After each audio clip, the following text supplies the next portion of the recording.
Hello అండి, నమస్కారం మీ అందరికీ కూడా. So welcome back to our Veru Kalyan podcast channel and life and business goals channel.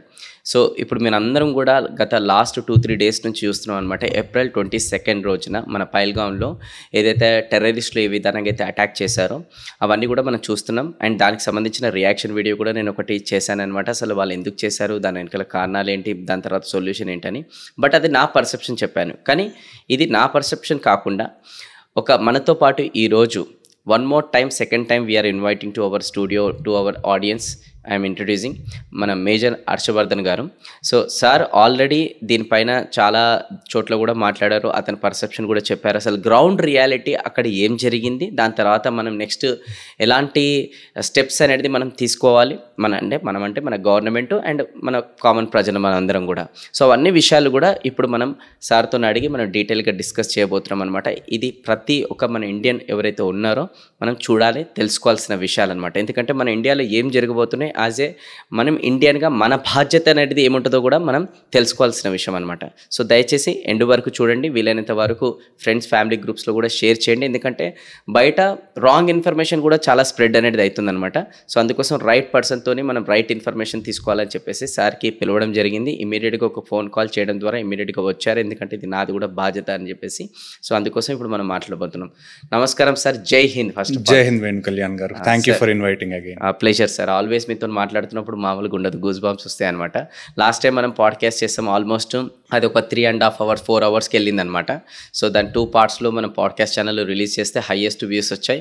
And చాలామంది కూడా కింద కమెంట్స్ అనేది కూడా వాళ్ళు రాశారనమాట. అసలు నిజంగా ఇండియన్ ఆర్మీ అంటే ఇలా ఉంటుందా, అసలు నిజంగా గ్రౌండ్ రియాలిటీలో ఎలా ఉంటుందని చెప్పేసి చాలామంది అక్కడ కమెంట్స్లో రాశారు. అండ్ నాకు కూడా చాలా మంచిగా ప్రౌడ్గా అనిపించింది మీతోని ఆ విషయాలు అనేది ఏదైతే నేను చెప్పించాను. ఫస్ట్ ఆఫ్ ఆల్ అలా చెప్పండి సార్, ఇప్పుడు పహల్గామ్లో ఏదైతే అటాక్ అనేది జరిగిందో అసలు దాని వెనకాల గ్రౌండ్ రియాలిటీ ఏంటనేది చెప్పండి మీరే. చూడండి, ఇప్పుడు వరకు తెలిసిన ఇన్ఫర్మేషన్ని బట్టి నేను కూడా గ్రౌండ్ మీద లేను. నాకు వచ్చిన ఇన్ఫర్మేషన్ ఏంటి అంటే, నా జూనియర్స్ కానీ నా బ్యాచ్మేట్స్ కానీ ఎవరైతే కాశ్మీర్లో ఉన్నారో, లేకపోతే అక్కడ ఇన్సిడెంట్ జరిగిన తర్వాత అక్కడ ఉన్న ప్రజలు ఇప్పుడు వరకు ఇచ్చిన స్టేట్మెంట్స్ కానీ, దాన్ని బట్టి మనం ఒక కంక్లూజన్కి రావచ్చు. కంక్లూజన్లో తెలిసింది ఏంటి అంటే, ఇప్పుడు వరకు మనకున్న డీటెయిల్స్ ఏంటంటే మొత్తం 7 ఉన్నారు అని. 7లో 4 Pakistani terrorist and 3 Kashmiri terrorist అని చెప్పి మనకు తెలిసింది. ఆ 3 కాశ్మీరీ టెర్రరిస్టులో కూడా 2 టెర్రరిస్టులు ఇళ్ళు ఉన్నాయి. ఒకటి త్రాల్ అని ఒక విలేజ్ ఉంది, ఆ తర్వాత బిజ్బెహ్రా అని ఒక విలేజ్ ఉంది. బిజ్బెహ్రా అనేది నాకు కొద్ది దగ్గరే. ఈ 2 విలేజెస్లో ఈ 3 టెర్రరిస్టులో 2 టెర్రరిస్టులు ఎవరైతే ఉన్నారో వాళ్ళ ఇళ్ళని నేను రాత్రి సెక్యూరిటీ ఫోర్సెస్ కూల్చడం అయితే జరిగింది.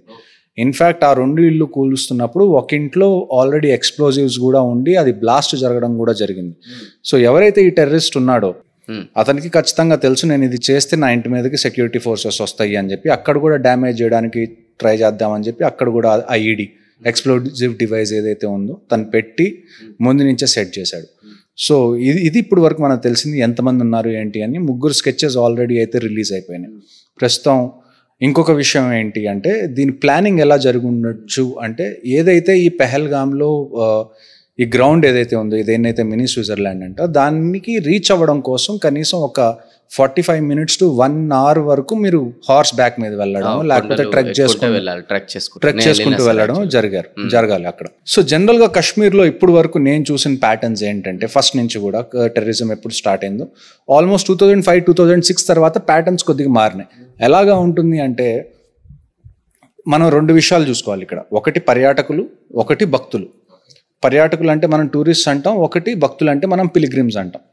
పిలిగ్రిమ్స్ బేసిక్గా కాశ్మీర్కి ఎందుకు వెళ్తారు అంటే, ఎప్పుడైతే అమర్నాథ్ యాత్ర స్టార్ట్ అవుతుందో అప్పుడు పిలిగ్రిమ్స్, చాలా హిందూ పిలిగ్రిమ్స్ కాశ్మీర్కి వెళ్తారు అమర్నాథ్ దర్శనం చేసుకోవడం కోసం. సో పాస్ట్లో కూడా పిలిగ్రిమ్స్ మీద అయితే అటాక్ జరగడం మనం చూసాం. అమర్నాథ్ యాత్రని కూడా ఆపేయాలి అని చెప్పి అటాక్స్ చేయడానికి ట్రై చేసిన ఇన్స్టెన్సెస్ చాలా ఉన్నాయి.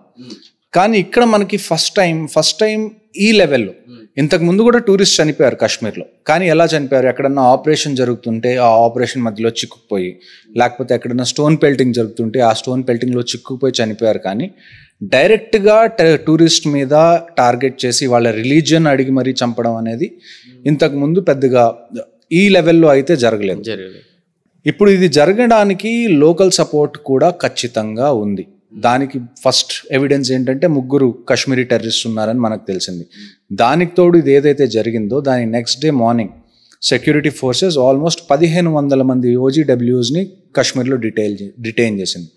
ఓజీడబ్ల్యూస్ అంటే ఆన్ గ్రౌండ్ వర్కర్స్. మనకి ఇప్పుడు సివిల్లో స్లీపర్ సెల్స్ అని మనం ఎలాగంటాం, ఓజీడబ్ల్యూస్ కూడా అలానే పనిచేస్తారు. కొంతమంది మాజీ ఓజీడబ్ల్యూస్ ఉంటారు, కొంతమంది ప్రజెంట్ వర్క్ చేస్తున్న వాళ్ళు ఉంటారు, అన్ని రకాల వాళ్ళు ఉంటారు. అందులో 1500 మందిని మీరు అరెస్ట్ చేశారంటే ఒకసారి ఆలోచించండి, దానికి ఎంత జైల్స్ కావాలి, ఎంతమంది వాళ్ళ మీద ఉతికితే కానీ వాళ్ళు నిజాలు బయటికి తీరు. కానీ అదంతా జరుగుతుంది అక్కడ సెక్యూరిటీ ఫోర్సెస్. ఇదంతా చెప్తున్నా కానీ సమ్వేర్ నేను ఒప్పుకోవాలి, security forces beat army, beat CRPF, beat జేఎండ్కే police, beat intelligence తప్పు అయితే జరిగింది. ఆ తప్పు మనం ఒప్పుకోకపోతే మనం దాన్ని కరెక్ట్ చేసుకోలేం. పక్కన వాళ్ళ మీద తప్పు మోపడం చాలా ఈజీ. కానీ ఎక్కడో చోట ఇంటెలిజెన్స్ ఆర్మీ దగ్గర ఫెయిల్ అయింది, పోలీస్ దగ్గర ఫెయిల్ అయింది, సిఆర్పిఎఫ్ దగ్గర కూడా ఫెయిల్ అయింది. ఈ మోడస్ ఆపరెండి నాకు అనిపించేది ఏంటి అంటే, వీళ్ళు ఆల్రెడీ ఒక 1 month నుంచి ముందే వచ్చి ఆ వెనకాల ఏవైతే జంగల్స్ ఉన్నాయో ఆ జంగల్స్లో ఎక్కడో చోట హైడౌట్ తయారు చేసుకొని వాళ్ళు అక్కడ ఉంటున్నారు కామ్గా, ఏ డిజిటల్ సిగ్నేచర్స్ ఇవ్వకుండా. అక్కడి నుంచి వాళ్ళకి ఏ రోజు అయితే వాళ్ళకి పైనుంచి ఆర్డర్స్ వచ్చినాయో వాళ్ళు వచ్చి ఇది ఎగ్జిక్యూట్ చేశారని చెప్పి నా ఉద్దేశం. సో ఓవరాల్గా ఇది చూసుకుంటే this is the time we should stand with the government in what ever decision they take. As a country we have to be United. But at the same time మనం చాలాసార్లు ఈ విషయం ఒప్పుకోవడం మనకి నచ్చదు, మన చుట్టుపక్కల ఉన్న వాళ్ళు ఫీల్ అవుతారు, తప్పుగా అనుకుంటారని చెప్పి ఈ మాట అనం మనం. But today we have to declare this as Islamic terrorism, మీకు నచ్చినా నచ్చకపోయినా. ఎందుకంటే చాలా మంది నన్ను ఈ క్వశ్చన్ అడుగుతారు, ఈ టెర్రరిజం అనేది ఎప్పుడు అవుతుందండి, ఏంటండి అది ఇది అని. పాకిస్తాన్లో కానీ, పాకిస్తాన్ ఆక్యుపైడ్ కాశ్మీర్లో కానీ మొత్తం కలుపుకొని ఈరోజు 30,000 మదర్సాలు ఉన్నాయి, రిజిస్టర్డ్ మదర్సాలు. అన్రిజిస్టర్డ్ మదర్సాలు ఎన్ని ఉన్నాయో మనకు తెలియదు. ఈ ప్రతి మదర్సా నుంచి వాళ్ళు ఒక్కొక్క జిహాదీని పంపించినా కానీ for the next 100 years you will keep fighting but you will go know where. మీకు ఏ ప్రోగ్రెస్ ఉండదు. ఇప్పుడు కలుపు మొక్కలు ఎలాగండి, మీరు 10 కోసేస్తే మళ్ళీ కలుపు మొక్కలు కొత్తవి వస్తాయి కదా, వాటంతటా అవి పెరిగిపోతాయి, మనకి ఇబ్బంది ఏమి ఉండదు. So same thing happens in Kashmir. ఇప్పుడు అందరికన్నా పెద్ద రెస్పాన్సిబిలిటీ ఎవరి దగ్గర ఉంది అంటే, it's not Indian army, navy, air force, it's not government, it's not జేఎండ్కే police, it's not CRPF. అందరికన్నా పెద్ద రెస్పాన్సిబిలిటీ ఇప్పుడు ఎవరి దగ్గరన్నా ఉంది అంటే అది లోకల్ కాశ్మీరీ పబ్లిక్ దగ్గర ఉంది. ఎందుకంటే కాశ్మీర్లో ఒక అన్సెట్ రూల్ ఏంటి అంటే, జనరల్గా మీరు ఇంతకుముందు కాశ్మీర్ మీరు పర్సనల్గా విజిట్ చేశారు, ఏవైతే టూరిస్ట్ స్పాట్స్ ఉంటాయో అక్కడ మీకు మిలిటరీ ప్రెజెన్స్ అనేది చాలా తక్కువ ఉంటుంది కంపారిటివ్లీ. మీకు రోడ్స్ మీద మిలిటరీ ప్రెజెన్స్ ఎక్కువ ఉంటుంది కానీ, పోలీస్ ప్రెజెన్స్ ఎక్కువ ఉంటుంది కానీ, ఇలాంటి టూరిస్ట్ ఏరియాస్లో చూసుకుంటే కంపారిటివ్గా చాలా తక్కువ ప్రెజెన్స్ ఉంటుంది. ఎందుకంటే ఓవరాల్ కాశ్మీర్ టూరిజం మీద చాలా డిపెండెంట్. ఒక మామూలు కాశ్మీరీ వ్యక్తి అతని కడుపు నింపుకోవాలి అంటే టూరిజం అతనికి ఉన్న మెయిన్ ఆక్యుపేషన్స్లో అదొక ఆక్యుపేషన్. కాబట్టి టెర్రరిస్ట్ కూడా ఇంతకుముందు ఎలాగ ప్యాటర్న్స్ ఉండేవి అంటే, మనం ఒకవేళ టూరిజంని దెబ్బతీసాం, లేకపోతే టూరిస్ట్ని ఏమన్నా చేస్తే టూరిస్ట్ అక్కడికి రావడం ఆపేస్తారు, దానివల్ల లోకల్ పబ్లిక్కి ఇబ్బంది వస్తుంది. సో లోకల్ పబ్లిక్ మనకి సపోర్ట్ చేయరు ఫ్యూచర్లో అని చెప్పి టూరిస్ట్ని ఎప్పుడు ఎక్కువగా టచ్ చేసింది నేను చూడలేదు. అలాగని టూరిస్ట్ చనిపోలేదని నేను చెప్పట్లేదు. ఇంతకు ముందులాగా కొలేటరల్ డ్యామేజ్గా చనిపోయారు కానీ డైరెక్ట్గా టూరిస్ట్ని అటాక్ చేసి వాళ్ళ రిలీజియన్ అడిగి వాళ్ళ పేరెంట్స్ లాగా ఇప్పించి వాళ్ళని చంపడం అనేది ఇంతకు ముందు ఎప్పుడు మనం చూడలేదు. సో ఇప్పుడు ఇది జరిగిన తర్వాత ఒక లోకల్ కాశ్మీరీ నెక్స్ట్ ఏ స్టెప్ తీసుకుంటాడు, నెక్స్ట్ ఏ డెసిషన్ తీసుకుంటాడు అన్నది చాలా చాలా చాలా ఇంపార్టెంట్. ఎందుకంటే మీరు వీళ్ళకి సపోర్ట్ చేస్తూ ఉంటే ఆర్టికల్ 370 ముందు ఏ సిచ్యువేషన్లో మీరు ఉన్నారో ఆ సిచ్యువేషన్లోకి వెళ్ళిపోతారు. అలా కాదు, మాకు ఈ తలకాయ నొప్పి అంతా వద్దు, మా టూరిజం మీద మేము కాన్సన్ట్రేట్ చేసుకుంటాం, మా డెవలప్మెంట్ ఎలాగ ఉండాలి మేము దాన్ని ఎంకరేజ్ చేస్తామని అంటే, మీ చుట్టుపక్కల ఎవరు టెర్రరిజంకి సపోర్ట్ చేసినా వాళ్ళని కౌంటర్ చేసి వాళ్ళని పోలీసులకు అప్పచెప్పాల్సిన బాధ్యత, లేకపోతే సెక్యూరిటీ ఫోర్సెస్ దగ్గర ఆ సమాచారాన్ని అందించాల్సిన బాధ్యత ప్రతి కాశ్మీరీ పౌరుడికి ఇవాళ ఉంది. మీరు ఇండియాకి సపోర్ట్ చేస్తారా, పాకిస్తాన్కి సపోర్ట్ చేస్తారా అన్నది సెకండరీ. ఇప్పుడు ఇది మీ ఇంటి గడప దాకా వచ్చింది, మీ పొట్టకూటి దాకా వచ్చింది, మీరు మీకోసం ఏం చేసుకుంటారు అన్నది చాలా ఇంపార్టెంట్. సో మీరు తీసుకునే డెసిషన్ మీదే కాశ్మీర్ ఫ్యూచర్ అనేది డిపెండ్ అవుతుంది అని చెప్పి నేను గట్టిగా నమ్ముతాను. ఇప్పుడు దానికోసం అక్కడ ఉన్న లోకల్ ఎవరైతే లీడర్స్ కావచ్చు, కొంచెం పెద్దవాళ్ళు ఉంటారు కదా, మరి వాళ్ళు ఏమంటున్నారు, వాళ్ళకి ఏమైనా ఎడ్యుకేట్ చేస్తున్నారా, ఇప్పుడన్నా మనం మారాలి కనీసం అని అట్లా ఏమైనా నడుస్తుందా ప్రజెంట్ అక్కడ? ఈ క్వశ్చన్ మీరు అడిగి చాలా మంచి పని చేశారు. ఎందుకంటే ఆర్టికల్ 370 తీసేసిన తర్వాత మనకు తెలుసు చిన్నగా డెవలప్మెంట్ వస్తుంది, అక్కడ సిచ్యువేషన్ అంతా మామూలుగా అవ్వడం స్టార్ట్ అయింది. మన గవర్నమెంట్ చేసిన తప్పేంటి అంటే మంచితనానికి పోయి మళ్ళీ అక్కడ ఎలక్షన్స్ కండక్ట్ చేసి గవర్నమెంట్ ఎందుకు తీసుకొచ్చారు? మీకు గవర్నర్ రూల్ జరుగుతుంది, అంతా బాగానే ఉంది. You should have kept that government rule for a longer duration. మీకు ఏ రోజైతే మొత్తం సిచ్యువేషన్ పక్కా మన చేతుల్లో ఉంది అని అనిపించిన రోజున మీరు ఎలక్షన్స్ పెట్టాల్సింది. గవర్నమెంట్ చేసిన తప్పు ఏంటి అంటే ఇందులో సుప్రీంకోర్టుది కూడా చాలా పెద్ద తప్పు ఉంది. జ్యుడిషియరీని కూడా మనం క్వశ్చన్ చేయాల్సిన టైం వచ్చింది ఇప్పుడు. There is contempt of court అనండి, ఏదైనా అనండి. ఈ జడ్జెస్ ఎవరైతే ఉన్నారో సుప్రీంకోర్టులో, వీళ్ళు కాశ్మీర్ మీద వర్డిక్ట్ ఇచ్చారు, మీరు మళ్ళీ ఎలక్షన్స్ పెట్టాలి అది ఇది అని చెప్పి గవర్నమెంట్కి చెప్పారు. Have any judge consulted any previous generals who have served in the army? Correct. మీరు చెప్పండి అసలు ఏంటి అక్కడ సిచ్యువేషన్, మీరు ఒప్పుకుంటారా? లేకపోతే అక్కడ సర్వ్ చేస్తున్న వాళ్ళని మీరు అడిగారా? మా ఒపీనియన్ని మీరు తీసుకున్నారా? మీకు గ్రౌండ్ రియాలిటీ తెలియకుండా మీరు ఒక వర్డిక్ట్ ఎలా ఇస్తారు? Correct. Somewhere the Supreme Court of India is also answerable to what has happened in Kashmir today. అంతే కదండి, మీకు ఆన్సరబుల్ లేకపోతే మీరు ఇలాంటి డెసిషన్స్ ఫ్యూచర్లో కూడా ఇస్తారు. దానివల్ల ఎఫెక్ట్ అయ్యేది ఎవరు? ఏమి అభంశుభం తెలియని టూరిస్ట్ ఎఫెక్ట్ అవుతున్నారు. అక్కడ సర్వ్ చేస్తున్న ఆర్మీ వాళ్ళు కానివ్వండి, జేఎండ్కే పోలీస్ కానివ్వండి, సిఆర్పిఎఫ్ వాళ్ళు కానివ్వండి, వీళ్ళందరూ ఎఫెక్ట్ అవుతున్నారు కదా. వీళ్ళందరూ ఎఫెక్ట్ అవుతున్నప్పుడు వీళ్ళ కన్సిడరేషన్ మీరు తీసుకున్నారా? వీళ్ళ ఒపీనియన్స్ మీరు తీసుకున్నారా? తీసుకోలేదు. So somewhere you have did mistake. So ఈ మిస్టేక్ ఏంటి? ఇప్పుడు నేనేమన్నా కోర్టు గురించి తప్పుగా మాట్లాడితే నా మీద కంటెంప్ట్ ఆఫ్ కోర్ట్ అని వస్తుంది. కానీ కోర్టు తప్పు చేస్తే కోర్టు మీద పనిష్మెంట్ ఏది? జడ్జెస్ తప్పు డెసిషన్ ఇస్తే వాళ్ళ మీద పనిష్మెంట్ ఏది? సో వీటి గురించి కూడా this is the time that this country should start discussing these issues also. Correct, exactly. And ఇప్పుడు జనరల్గా నేను కూడా అక్కడ పైల్గామ్ పైన్కి అక్కడ ప్లేస్ ఏదైతే మిడ్ వస్తుందో అక్కడికి వెళ్ళిన తర్వాత అక్కడ చాలా పెద్ద ఓపెన్ గ్రౌండ్ అనేది ఉంటుంది, ఒక ఫుట్బాల్ గ్రౌండ్ లాగా ఉంటుంది అది. సో అక్కడ కూడా కొంతమంది ఆర్మీ మన జవాన్స్ ఎవరైతే ఉంటారో వాళ్ళని చూశాను నేను.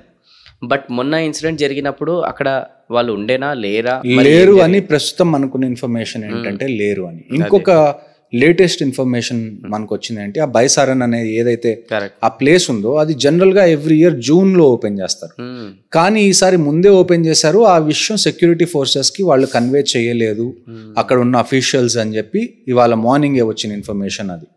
ఈవెన్ అమిత్ షా గారికి కూడా దీని గురించి బ్రీఫ్ చేయడం జరిగింది. సో కశ్మీర్లో మీరు ఒక చిన్న పిన్ అక్కడి నుంచి కదిలిచ్చినా కానీ security forces should know it. మీరు ఇన్ఫార్మ్ చేయాలి. ఎందుకంటే అక్కడ every single loss is a painful loss. మీకు నచ్చినా నచ్చకపోయినా అక్కడ మీరు ఆర్మీకి సపోర్ట్ చేసినా చేయకపోయినా ఇలాంటి కఠినమైన పరిస్థితుల్లో మీకు హెల్ప్ చేసేది ఆర్మీ. సో మీరు సెక్యూరిటీ ఫోర్సెస్కి ఇలాంటివన్నీ ఖచ్చితంగా ముందే ఇన్ఫార్మ్ చేయాలి. మీ అంతటి మీరు డెసిషన్స్ తీసుకునే మంచి రోజులు ఇంకా రాలేదు కాశ్మీర్లో. ఐ హోప్ ఆ రోజులు తొందరగా రావాలని. But the ground reality is అంత కంట్రోల్లో అయితే ఇంకా లేదు. నేను లాస్ట్ టైం కూడా మీతో మాట్లాడినప్పుడు నాకు చెప్పినట్టు గుర్తు, కాశ్మీర్లో పైనుంచి చూడడానికి సర్ఫేస్ లెవెల్లో అంతా బాగానే ఉంది. ఇలాంటి కండిషన్స్ ఒక 10-15 years ప్రివేల్ అయితే తప్ప కాశ్మీరీ టెర్రరిజం అనే దాని నుంచి బయటికి రాదని నేను చెప్పాను, చాలాసార్లు చెప్పాను. ఇప్పుడు జరిగింది కూడా అదే. బయట మనకి పైన చూసుకోవడానికి మనకి అంత బాగానే అనిపించింది, everything is nice, everything is peaceful అని అనిపించింది. కానీ అలాంటి టైంలో ఇలాంటి ఇన్సిడెంట్ జరిగిందంటే సర్ఫేస్ లెవెల్ కాకుండా under the surface, under the carpet ఇప్పటికి కూడా టెర్రరిజంకి సపోర్ట్ చేసే వాళ్ళు అక్కడ ఉన్నారు. లోకల్ సపోర్ట్ ఉంది, దాన్ని కూడా మనం తగ్గించాలి ఎట్టి పరిస్థితుల్లో అయినా. ఇందులో మీరు పాకిస్తాన్ని ఎంత టార్గెట్ చేసినా లేకపోతే మీరు ఎంత వార్ చేద్దాం అనుకున్నా ఏదనుకున్నా కానీ అట్ ది ఎండ్ ఇది కంటిన్యూ అవుతుందా అవ్వదా అన్నది ఒక కాశ్మీరీ చేతిలోనే ఉంది. అండ్ ఇంకోటి, ఇప్పుడు ఏదైతే అటాక్ అనేది జరిగిందో చాలామంది ఒక్కొక్కరికి ఒక్కొక్క ఒపీనియన్ లాగా తెలియజేస్తున్నారు అనమాట. బట్ మీరు చెప్పండి ఎగ్జాక్ట్గా ఎవరైతే ఇప్పుడు ఈ తీవ్రవాదులు ఉన్నారో అక్కడ స్పెషల్లీ హిందూ అనే ఒక టర్మ్ వర్డ్ యూజ్ చేసి మరి అంత ఘోరంగా చంపడానికి వాళ్ళ వెనకాల అసలు పర్సెప్షన్ ఏంటి, అంటే పర్పస్ ఏంటి, ఇదంతా ఏంటి అసలు? చూడండి, ఇందాకే మీకు ఇస్లామిక్ టెర్రరిజం గురించి నేను చెప్పాను, అది ఎలా వర్క్ అవుతుంది. ఈ దేశం ఒకప్పుడు ఉండేది, ఇప్పుడు ఏదైతే బంగ్లాదేశ్ ఉందో, ఇప్పుడు ఏదైతే పాకిస్తాన్ ఉందో అదంతా it was part of India. మనం పాకిస్తాన్ని ఏ బేసిస్ మీద ఇచ్చాం? పాకిస్తాన్ డివైడ్ అయింది ఏ బేసిస్ మీద? మేము ఏదో పెద్ద సైంటిస్టులం, మేము సైన్స్ పెద్ద పెద్ద ఎక్స్పెరిమెంట్స్ చేస్తుంటే ఇండియా మాకు సపోర్ట్ చేయట్లేదు అందుకని మేము వేరే కంట్రీకి వెళ్తామన్నారా? లేకపోతే మేము చాలా చదువుకున్న వాళ్ళం, మాకు జాబులు ఇవ్వట్లేదు, మమ్మల్ని డిస్క్రిమినేట్ చేస్తున్నారని చెప్పి వాళ్ళు వెళ్ళారా? లేదు. The only reason for two nation theory is religion. మేము ముస్లిమ్స్, మేము హిందూస్తో ఉండడం మాకు ఇష్టం లేదు, మాకు వేరే కంట్రీ ఇవ్వండి అని చెప్పి వాళ్ళు మొహమ్మద్ చెప్తే కదా మనం పాకిస్తాన్ ఇచ్చింది. పాకిస్తాన్ కూడా మనం ఎలా ఇచ్చాం? ఇప్పుడున్న పాకిస్తాన్ యాక్చువల్ పాకిస్తాన్ కాదు. వెస్ట్లో ఇప్పుడున్న పాకిస్తాన్ ఉంటే ఈస్ట్ పాకిస్తాన్ ఏదైతే బంగ్లాదేశ్ అయిందో తర్వాత అది కూడా రిలీజియస్ బేసిస్ మీద ఫామ్ అయింది. ఇప్పుడు అక్కడి నుంచి కూడా మనకి ప్రాబ్లమ్స్ వస్తున్నాయి రిలీజియస్ బేసిస్ మీద. ఇదంతా జరుగుతున్నప్పుడు మీరు రిలీజియన్ అసలు ఏ సంబంధం లేదు అన్న తప్ప కాదా? Does that make any sense? That doesn't make any sense. వీళ్ళకి చిన్నప్పటి నుంచి కాశ్మీర్, పాకిస్తాన్ ఆక్యుపైడ్ కాశ్మీర్ కానివ్వండి, పాకిస్తాన్లో కానివ్వండి, వీళ్ళు ఏ మదర్సాస్లో అయితే ట్రైన్ అవుతారు, ఈ టెర్రరిస్ట్ ఎవరైతే ఉంటారో most of them are recruited from madrasas. చిన్నప్పుడు పిల్లల్ని వాళ్ళు మదర్సాస్కి పంపిస్తారు దానికోసం, అంటే దాన్ని ఏమంటారు, రిలీజియస్ ఎడ్యుకేషన్ కోసం. అక్కడ మౌలానాస్ ఎవరైతే ఉంటారో, మౌల్వీస్ ఎవరైతే ఉంటారో వాళ్ళు ఐడెంటిఫై చేస్తారు ఈ పిల్లల్లో ఎవరిని మనం టెర్రరిస్ట్ చేయొచ్చు అని చెప్పి. వాళ్ళని ఆ మదర్సాస్ నుంచి టెర్రరిస్ట్ క్యాంప్స్కి పంపిస్తారు. ఆ టెర్రరిస్ట్ క్యాంప్స్లో కూడా మౌలానాస్, మౌల్వీస్ ఉంటారు వాళ్ళకి కంటిన్యూస్గా వాళ్ళని మోటివేట్ చేయడం కోసం. So Hindu hatred is not something డిల్యూజనల్ or something false that I'm saying. Hindu hatred అనేది పాకిస్తాన్లో చిన్నప్పటి నుంచి నర్చర్ చేసే ఒక సెంటిమెంట్.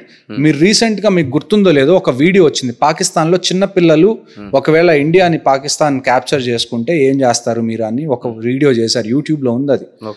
ఆ వీడియో మీరు చూడండి. అందులో చిన్న చిన్న పిల్లలు హిందూస్ గురించి ఎలా మాట్లాడుతున్నారో, ఇండియా గురించి ఎలా మాట్లాడుతున్నారో మీకు క్లియర్ కట్ అర్థం అవుతుంది అక్కడ మైండ్ సెట్ ఏంటి అని చెప్పి. సో వాళ్ళకి హిందూస్ అని అడగడం, ఇలాగ చంపడం అనేది మీకు చాలా కొత్తగా అనిపించవచ్చు, కానీ అమర్నాథ్ పిలిగ్రిమ్స్ మీద ఎప్పటి నుంచో అటాక్స్ జరుగుతున్నాయి. అలాగే అమర్నాథ్ యాత్ర ప్రతి ఇయర్ ఆపడానికి చాలాసార్లు ట్రై చేశారు. You have to see Kashmir. Kashmir is a state with almost 98 to 99% Muslim population. So మీరు ఎంత చించుకొని చెప్పినా ఇందులో మాకేం సంబంధం లేదు, లేకపోతే religion doesn't teach you this, ఈ ఏవైతే మీరు హితబోధలు చేస్తున్నారో మాకు చేయొద్దు, టెర్రరిస్టులకు చేయండి. మీరు ఇది కాదు అసలు ఇస్లాం అని మీరు చెప్తున్నారు కదా పబ్లిక్, ఇది అసలు ఇస్లాం కాదని చెప్పి మాకు చెప్తే దానివల్ల మీకు ఒరిగేది ఏంటి? మీరు టెర్రరిస్ట్ కదా చెప్పాలి, నువ్వు చేస్తున్న తప్పు, నువ్వు ఫాలో అవుతున్న ఇస్లాం తప్పు అని.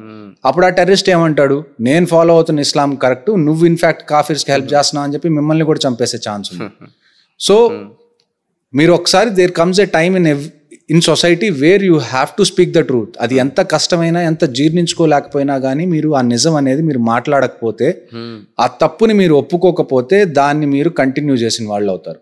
ఏదన్నా తప్పు ఉంటే దాని గురించి మాట్లాడాలి, రిఫార్మ్స్ అనేది జరిగితేనే నెక్స్ట్ జనరేషన్స్ పీస్ఫుల్గా ఉంటాయి. ఇప్పుడు ఏదైతే అటాక్ అనేది జరిగిందో దీని వెనకాల కొంతమంది పొలిటికల్ స్ట్రాటజీ కూడా అంటున్నారు అనమాట. ఇది ఎంతవరకు నిజం? ఎందుకంటే కొంతమంది అంటున్నారు ఇది మోడీయే చేపించాడు, కొంచెం ట్రంప్ కార్డ్ రిలేటెడ్ యూజ్ చేయడానికి, ఫర్దర్గా ఏదైనా మంచి పేరు తెచ్చుకోవడానికి. అంతకుముందు పుల్వామా అటాక్ జరిగినప్పుడు కూడా ఇలానే అన్నారు, అప్పుడు సర్జికల్ స్ట్రైక్ చేశారు, అందుకోసం మంచి పేరు ఎలక్షన్లు గెలవడానికి. ఇప్పుడు కూడా ఏదైనా దీని వెనకాల పర్పస్ ఉండొచ్చు అని చెప్పేసి కొంతమంది ఇది జరిగిన ఇన్సిడెంట్కి రియాక్ట్ కాకుండా మళ్ళీ గవర్నమెంట్ బ్లేమ్ చేయడం, ఇంకొకరిని ఎవరినైనా పర్సన్ని బ్లేమ్ చేయడం పైన ఇంకా ఎక్కువ చూడండి. ఇందులో గవర్నమెంట్ని బ్లేమ్ చేయాల్సింది ఏదన్నా ఉంది అంటే ఇంటెలిజెన్స్ ఫెయిల్యూర్ మీరు ఖచ్చితంగా చేయొచ్చు, ఖచ్చితంగా. ఎందుకంటే మీకు క్లియర్ కట్ అక్కడ కనపడుతుంది, ఇంటెలిజెన్స్ ఫెయిల్ అవ్వడం వల్లే కదా ఇదంతా అయింది. మీరు ఆర్మీని కూడా క్రిటిసైజ్ చేయొచ్చు, మీరు సిఆర్పిఎఫ్ని క్రిటిసైజ్ చేయొచ్చు, మీరు జేఎండ్కే పోలీస్ని క్రిటిసైజ్ చేయొచ్చు, మీరు గవర్నమెంట్ని క్రిటిసైజ్ చేయొచ్చు. నేను ఆ విషయంలో ఎవరిని ఆపను. In fact I come from the Indian army, నేను నా అంతటి నేను చెప్తున్నాను తప్పు జరిగింది, we could have been more cautious అని. నేనే చేస్తున్నప్పుడు క్రిటిసైజ్ మీరు చేయడంలో తప్పులేదు. కానీ ఏ బేస్ లేకుండా, మీ దగ్గర ఏ ప్రూఫ్ లేకుండా మీరు చెప్పండి వచ్చే 1 yearలో ఎక్కడైనా ఎలక్షన్స్ ఉన్నాయా? ఎక్కడ ఎలక్షన్స్ లేవు. సో ఈ టైంలో ఒకవేళ నేను మీ ఆర్గ్యుమెంట్ని తీసుకొని మాట్లాడినా కానీ ఈ టైంలో చేయాల్సిన అవసరం ఏముంది? ఈ టైంలో చేయాల్సిన అవసరం ఇవన్నీ పిచ్చి మాటలు. ఇన్ఫ్యాక్ట్ 26/11 జరిగినప్పుడు కూడా కసబ్ దొరకకపోయి ఉంటే, ఎలైవ్ బతికుండి దొరకకపోయి ఉంటే, ఆల్మోస్ట్ దిగ్విజయ్ సింగ్ లాంటి వాళ్ళు ఓపెన్ మీడియాలోకి వచ్చి ఆర్ఎస్ఎస్ దీని వెనకాల ఉంది, ఆర్ఎస్ఎస్ చేయించింది, ఇది ఇంటర్నల్గా జరిగింది అని చెప్పిన రోజులు ఇక్కడ ఉన్నాయి. కసబ్ ఇక్కడికి వచ్చినప్పుడు కూడా చేతికి మన హిందువులు ఏవైతే దారం కట్టుకుంటారో ఆ దారం కట్టుకొని వచ్చారు. సో మీకు ఇంతకుముందు మీ కళ్ళ ముందు ఇన్ని ఫ్యాక్ట్స్ మీకు ఉన్నా కానీ మీరు అలాంటి మాటలు మాట్లాడతానంటే ఐ కాంట్ హెల్ప్ యూ. పోనీ మీరు మాట్లాడింది కరెక్ట్ అని అనుకుందాం ఫర్ డిస్కషన్ పర్పస్, మీరు ప్రూఫ్ తీసుకొచ్చి చూపించండి, మీతో పాటు నేను నుంచుంటాను. ఎందుకంటే ఇప్పుడు టూరిస్ట్ చనిపోయారు, కానీ from the last 70-75 years army వాళ్ళు చాలామంది చనిపోయారు. అంటే my brothers have shed their blood for this country, for Kashmir. So మీరు చెప్పండి, అలాంటి అంటే నా తమ్ముళ్ళు, నా సోదరులు చనిపోవడానికి కారణం మీరు ఈ గవర్నమెంట్ డైరెక్ట్గా ఇన్వాల్వ్ అవ్వడం అని చెప్పి మీరు ప్రూఫ్ చూపించండి. నేను మీ వెనకాల నుంచి ఉంటాను, నేను మీకు ప్రొటెక్షన్ ఇస్తాను, నేను చూస్తాను ఈ గవర్నమెంట్ నెక్స్ట్ టైం ఎలా గెలుస్తుందో.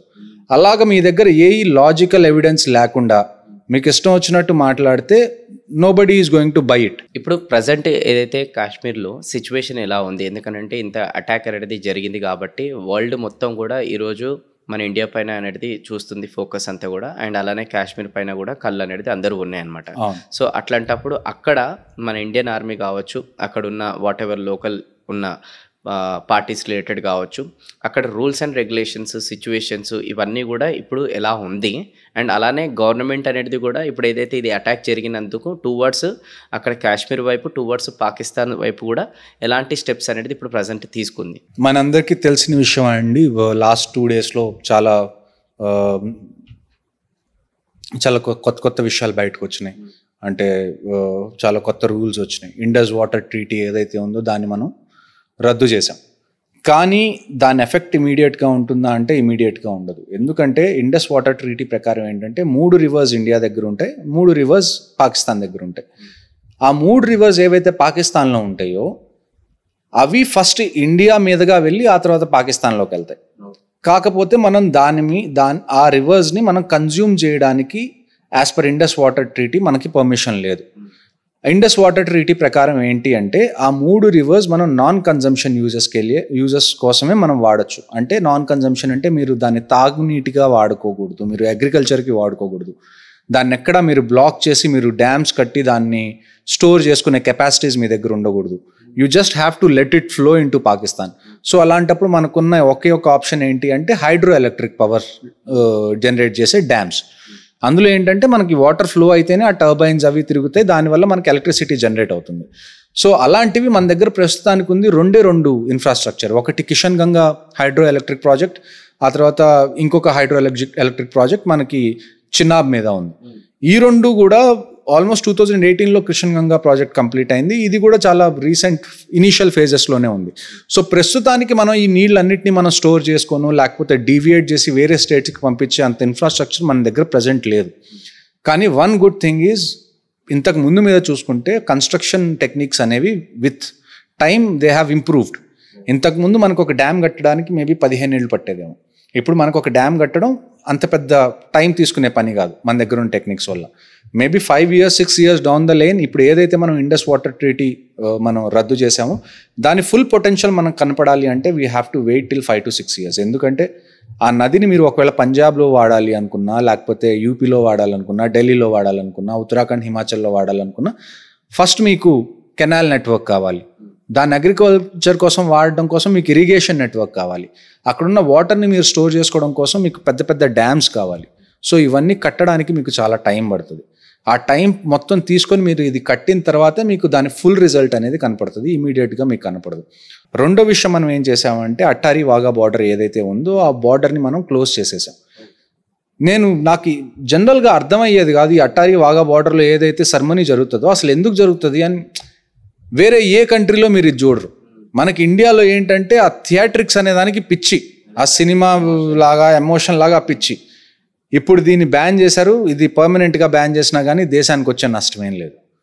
ఇంకొక విషయం ఏం చేశారంటే మన ఏవైతే ఎంబసీస్ ఉంటాయో రెండు వైపుల నుంచి స్ట్రెంత్ అనేది తగ్గించారు. అక్కడ ఉన్న వాళ్ళని కూడా మనం ఇక్కడికి పిలుస్తున్నాం, ఇక్కడ ఉన్న వాళ్ళని కూడా అక్కడికి వెళ్ళిపోమని చెప్పి మనం చెప్తున్నాం. ఆ తర్వాత ఎవరైతే టూరిస్ట్ వీసా మీదో లేకపోతే మెడికల్ వీసా మీద వచ్చారో April 29th is the last day.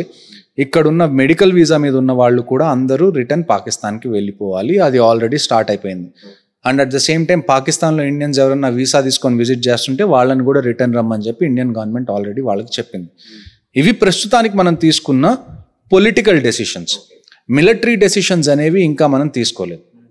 Military decisions తీసుకునేటప్పుడు generally any country takes a little bit of time because అక్కడ లాస్ ఆఫ్ లైఫ్ అనేది ఎక్కువ. సో ఉన్న ఆప్షన్స్ అన్నీ చూసుకోవాలి, ఉన్న రిసోర్సెస్ అన్నీ చూసుకోవాలి. ఇవన్నీ తీసుకున్న తర్వాత మనకున్న బెస్ట్ సొల్యూషన్ ఏంటి అని ఆలోచించి గవర్నమెంట్ ఖచ్చితంగా ఒక మిలిటరీ డెసిషన్ అయితే తీసుకుంటుంది. నాకు తెలిసి ఒక 1.5 monthలో ఖచ్చితంగా something big is going to happen. కాకపోతే అది వారా లేకపోతే ఏదన్నా పెద్ద ఆపరేషనా అన్నది మనం చూడాలి. నన్ను అడిగితే మాత్రం operations we have been doing since RR అనేది ఎప్పుడు స్టార్ట్ అయిందండి? 1995-96లో స్టార్ట్ అయింది రాష్ట్రీయ రైఫిల్స్ అన్నది. ఆల్మోస్ట్ 30 ఏళ్ళు అవుతుంది ఇప్పటికి. ఈ 30 ఏళ్ళలో మనం కంటిన్యూస్గా ప్రతిరోజు టెర్రరిస్ట్ని చంపుతూనే ఉన్నాం, టెర్రరిస్ట్ మళ్ళీ వస్తూనే ఉన్నారు, మళ్ళీ మనం చంపుతూనే ఉన్నాం. This has been going on for the last 3 decades. దీన్ని మనం ఆపాలి అంటే the target shouldn't be terrorist anymore. The target should be the Pakistan army. Pakistan army chief ఎవరైతే ఉన్నారో ఆసిమ్ మునీర్, ఆయన రీసెంట్గా ఒక మీటింగ్లో ఒక స్పీచ్ ఇచ్చారు. అందులో ఆయన మాటలు మీరు వింటే మీరు క్లియర్గా హిందూ హేట్రెడ్ కనపడుతుంది. And at the same time Kashmir మాకు చాలా ఇంపార్టెంట్ అని చెప్పి ఆయన స్టేట్మెంట్లు ఇచ్చారు. ఇప్పుడు పాకిస్తాన్ సిచ్యువేషన్ ఎలాగుంది అంటే డ్యూరెండ్ లైన్ ఏదైతే పాకిస్తాన్ ఆఫ్ఘనిస్తాన్కి బార్డర్ ఉందో అక్కడ పాకిస్తాన్కి మంచి సిచ్యువేషన్ అయితే లేదు. Afghanistan is also against Pakistan. And at the same time బలూచిస్తాన్లో మనం రీసెంట్గా చూసాం, అక్కడ ఒక ట్రైన్ని హైజాక్ చేశారు బలూచ్ లిబరేషన్ ఆర్మీ వాళ్ళు. సో అటువైపు నుంచి కూడా వాళ్ళ మీద ప్రెషర్ ఉంది. మీరు ఒకసారి ఇంటర్నల్గా చూసుకుంటే there is something called Tehreek Taliban Pakistan అని ఒక ఆర్గనైజేషన్ ఉంది, టెర్రరిస్ట్ ఆర్గనైజేషన్ అని చెప్పుకోవచ్చు మీరు. వాళ్ళు పాకిస్తాన్ ఆర్మీకి అగేన్స్ట్గా ఉన్నారు. ఎప్పుడైతే ఇమ్రాన్ ఖాన్ని జైల్లో వేశారో అప్పటి నుంచి వాళ్ళు చాలా యాక్టివ్గా పాకిస్తాన్ లోపల వాళ్ళు డ్యామేజ్ చేస్తున్నారు. అదే మనం పీఓకేలోకి వస్తే పీఓకేలో కూడా జనాలకి నిత్యావసర వస్తువుల రేట్లు ఏవైతే ఉన్నాయో అవి భయంకరంగా పెరిగిపోయినాయి. And at the same time పీఓకేలో జనాలు ఎవరైతే ఉన్నారో వాళ్ళు సగం మంది బంధువులు కాశ్మీర్లో ఉన్నారు. సో వాళ్ళ సిచ్యువేషన్ వీళ్ళు చూసినప్పుడు వీళ్ళకి somewhere they are feeling bad about it. మేము పాకిస్తాన్లోకి ఉండిపోయాం, మాకు దీనివల్ల అడ్వాంటేజ్ ఏమి రావట్లేదు, ఇన్ఫ్యాక్ట్ మా పిల్లలు టెర్రరిజంలో జాయిన్ అవుతున్నారు, అటుపక్కన కాశ్మీర్ని చూసుకుంటే వాళ్ళు థ్రైవ్ అవుతున్నారు, అక్కడ అన్ని నిత్యావసర వస్తువులన్నీ చాలా మంచి రేట్కి దొరుకుతున్నాయి, వాళ్ళ ఎకానమీ బాగుంది, టూరిజం పెరుగుతుంది అని చెప్పి వాళ్ళకు కూడా ఎక్కడో రిసెంట్మెంట్ ఉంది పాకిస్తాన్ ఆర్మీ మీద. So and at the same time మీరు చూసుకుంటే మనకి ఒకవేళ పాకిస్తాన్ మీద మనం అటాక్ చేయాలి అని అనుకుంటే మనకు అందరికన్నా పెద్ద థ్రెట్ ఏది ఉంటుంది? చైనా. సో చైనా కూడా ఇప్పుడు యుఎస్ చైనా మధ్యలో ఏదైతే ట్రేడ్ వార్ జరుగుతుందో దానిలో చైనా బిజీగా ఉంది. అండ్ ఇన్ఫ్యాక్ట్ చైనీస్ దేవుడు ఎవరైతే మనం అంటాం షీ జిన్పిన్, అది డిక్టేటర్షిప్, ఆయన మన దేవుడు అనే అనుకోవాలి చైనా వాళ్ళకి.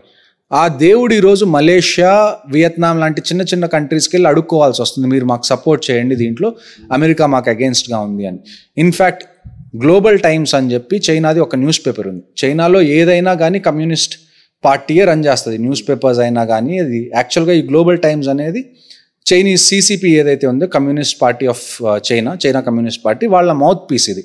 అంటే ఇప్పుడు సాక్షి పేపర్ ఎలాగైతే వైఎస్ఆర్సిపి వాళ్ళ పేపరు, సేమ్ గ్లోబల్ టైమ్స్ కూడా చైనీస్ అఫీషియల్ గవర్నమెంట్ పేపర్. అందులో వాళ్ళు మోదీని పొగడ్డం, మోదీని పిలిచి వాళ్ళు షీ జిన్పిన్తో మాట్లాడమని చెప్పడం, ఇలాంటి సిచ్యువేషన్ ఇప్పుడు ఉంది. సో దానికి తోడు ఈసారి అటాక్ జరిగింది సోల్జర్స్ మీద కాదు, అభంశుభం తెలియని అమాయకుల మీద. కాబట్టి చైనా కూడా ఈ విషయంలో మాట్లాడడానికి వాళ్ళకి ఏ రైట్ లేదు.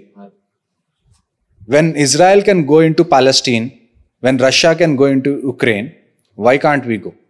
ఒకవేళ వార్ అన్నదే మన ప్రైమ్ మినిస్టర్ గారు డిసిషన్ తీసుకుంటే this is the final decision that we're taking, వార్కి వెళ్ళాలి అని అనుకుంటే I'm still on reserve list. నాలాగా చాలామంది ఉన్నారు, రిటైర్ అయిన తర్వాత కూడా for 5 years you are still in reserve list.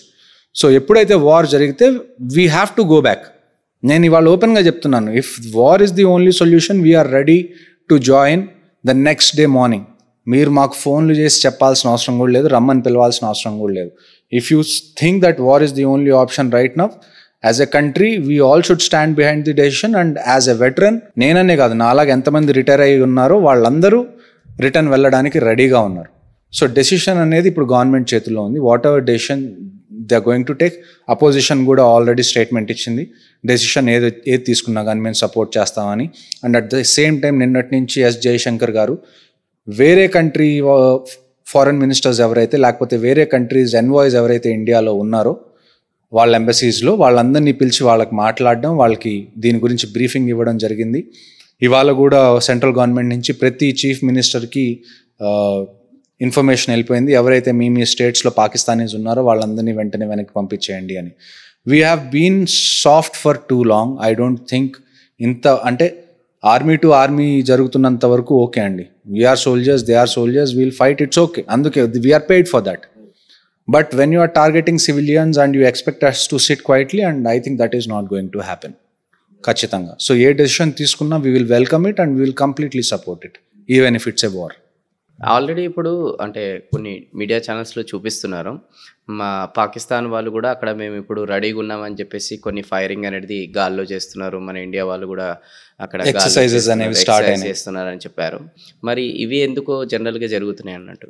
చూడండి, వార్ జరిగే ఛాన్సెస్ ఉన్నప్పుడు రెండు కంట్రీస్ ఆర్మీస్ ఫస్ట్ ఫ్రంట్ లైన్స్కి వెళ్ళిపోతాయి. వార్ ఎప్పుడు జరుగుతుంది అంటే ఎప్పుడైతే పైనుంచి డెసిషన్ వస్తుందో అప్పుడు వార్ జరుగుతుంది. లేకపోతే ఒకవేళ మనం అక్కడ ఫ్రంట్ లైన్స్లో ఉన్నాం, ఒకవేళ ఆపోజిట్ కంట్రీ వార్ స్టార్ట్ చేసేస్తే మనం వెంటనే వార్ చేయాలి, తప్పదు. సో అందుకనే ఈ ఎక్సర్సైజెస్ అన్ని దానికి రెడీ అవ్వడం కోసం. ఇది ప్రిపరేషన్ పీరియడ్. ఇన్ఫ్యాక్ట్ ఒకవేళ వార్ వస్తే మనం మన దగ్గర ఉన్న ఎక్విప్మెంట్ మొత్తం చెక్ చేసుకోవాలి, అదంతా కరెక్ట్గా పనిచేస్తుందా లేదా చెక్ చేసుకోవాలి. లాస్ట్ మూమెంట్లో మీరు వార్లోకి వెళ్ళిన తర్వాత చెక్ చేసుకోవడం కుదరదు. సో ఇప్పుడు అన్ని రిహార్సల్స్ లాగా జరుగుతున్నాయి. ఒకవేళ వెళ్ళాల్సి వస్తే మన ఎక్విప్మెంట్ అంతా కరెక్ట్గా ఉందా, మన ప్లానింగ్ మన ఎగ్జిక్యూషన్ అంతా కరెక్ట్గా ఉందా అని రిహార్సల్స్ జరుగుతున్నాయి రెండు వైపులా. ఇప్పుడు ఒకవేళ అనుకుందాం, ఒకవేళ వార్ రేపటి రోజున వచ్చిందని అనుకుందాం, అప్పుడు మన ఇండియన్ ఆర్మీ అనేది ఏదైతే ఉందో ఎక్విప్మెంట్ ప్రకారంగా, అలానే జనాల ప్రకారంగా, అంటే ఆర్మీ సోల్జర్స్ ప్రకారంగా ఎంతవరకు పాకిస్తాన్తోని ఎక్విప్మెంట్ ప్లస్ వాళ్ళ మ్యాన్ పవర్ ప్రకారంగా మనం స్ట్రాంగ్ ఉన్నాం కంపారిజన్ రిలేటెడ్? చూడండి, వార్ గురించి మాట్లాడినప్పుడు మనం అర్థం చేసుకోవాల్సిన విషయం ఏంటంటే war is one of the costliest thing in this world. Yes, already Ukraine Russia related. మీ ఎకానమీ అనేది దెబ్బతింటది మీరు వార్లోకి వెళ్తే. You shouldn't have any second doubts on it. Okay, మీ సోల్జర్స్ చనిపోతారు, మీ సివిలియన్ పాపులేషన్ కూడా చనిపోయే ఛాన్సెస్ ఉన్నాయి. సో వార్లోకి వెళ్తే వీటన్నిటికీ మనం రెడీగా ఉండాలి. ఇంకొకటి ఏంటంటే ఎక్విప్మెంట్ అనేది వార్లోకి వెళ్తే డ్యామేజ్ అవుతుంది.